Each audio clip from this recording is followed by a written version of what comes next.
Please welcome Marie Bernardini with her speech entitled Stanley and Mom's Priorities.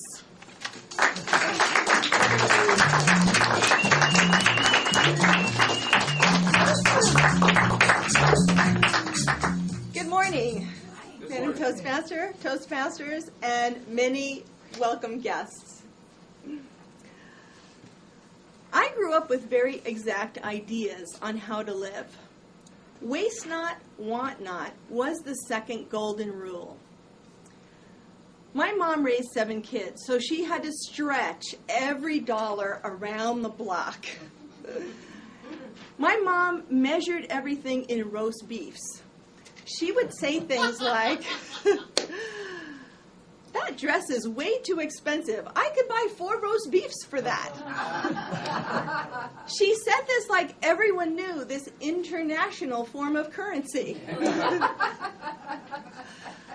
Despite this, or because of it, we always had plenty of food and we had the things we needed growing up. But this whole concept of waste not, want not was brought home to us every day. I belong to the generation, and it's funny that today I'm giving this talk because of all of our international guests. I was brought up in the generation where moms told their kids, "Eat the food on your plate. There are starving children in Africa, in China, in Russia, and some countries that I never heard before, but my mom knew a priest that was doing missionary work there, so she would say some random country, and I had to eat my food." In my mind, brown paper packages tied up with string were filled with broccoli, and they were being sent to another country.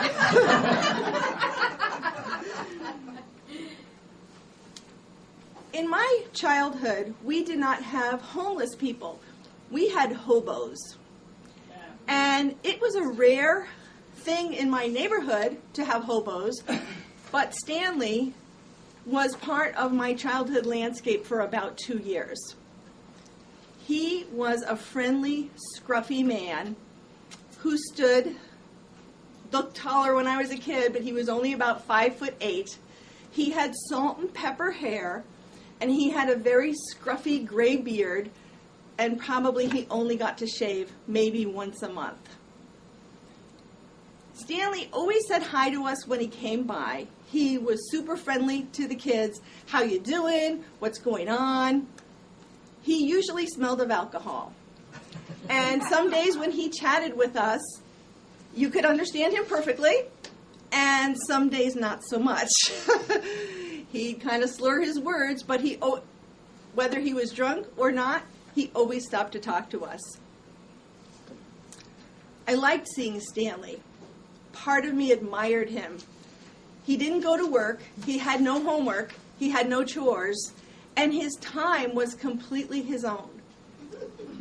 I knew that he slept outside, but it didn't seem to bother him.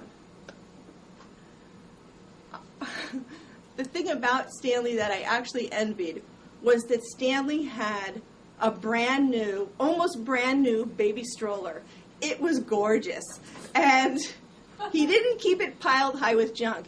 He only kept a few recent finds and sometimes just a few extra clothes.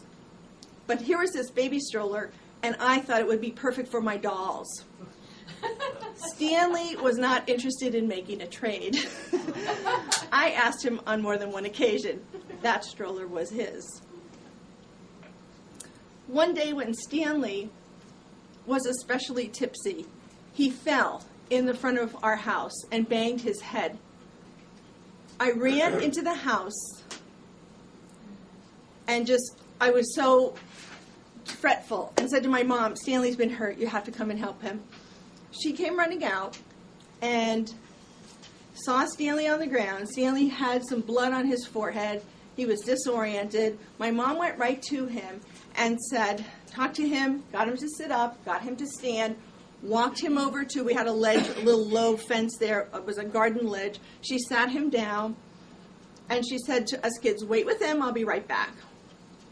Now, she went into the house and got a glass of water and a wet cloth. She came back out and she washed Stanley's head, gave him a drink of water, and talked to him in very soothing, calming tones. In a short time, Stanley said he felt better and thanked my mom. He said he felt fine and that he would be on his way.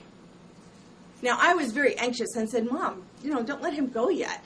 But she said he really is okay. She knew his situation, and he was okay to go on. Now, the next thing that happened just surprised me beyond words. As we see Stanley walking down the street, going about his business, my mom took that glass and that cloth. She rolled the glass in the cloth and broke it on the concrete. And I was like, Mom, why did you do that? There's nothing wrong with that glass. And she didn't want to say why, but my waste not, want not genes were in complete overdrive. I needed an answer to this. And she turned to me and said, you never know what contagious disease he might have. And I said, but why did you break the glass? And she said, because I didn't want to put it in the trash and chance that someone might see it and take it back out. Well, in that moment, I learned a bunch of things about my mom and about life. First of all of a sudden, the golden rule was put into perspective. People came first, even if they were hobos. Helping another person never meant putting your own family in danger. Kindness and soft words were sometimes the best gift you could give to anyone. Sometimes wasting things was okay if you had a really, really good reason to do it. And helping a person, sending them off in better condition, helped the entire world. I was so proud of my mom that day. To this day, I think of that, and I just treasure what she did and how she acted. All she was doing what she always did. Took care and did her best. It was an honor to know Stanley. He was a person that taught me a much broader meaning of the word friendship. He taught me acceptance, not because of his circumstance, but because of his kindness and the fact that he would always talk to kids. Wherever Stanley is now, I hope he's happy. He deserves it. And he was worth the cloth and the glass.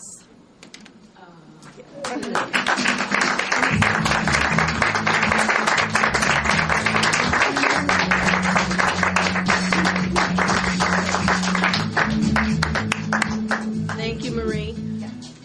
Please send a note to Marie and let her know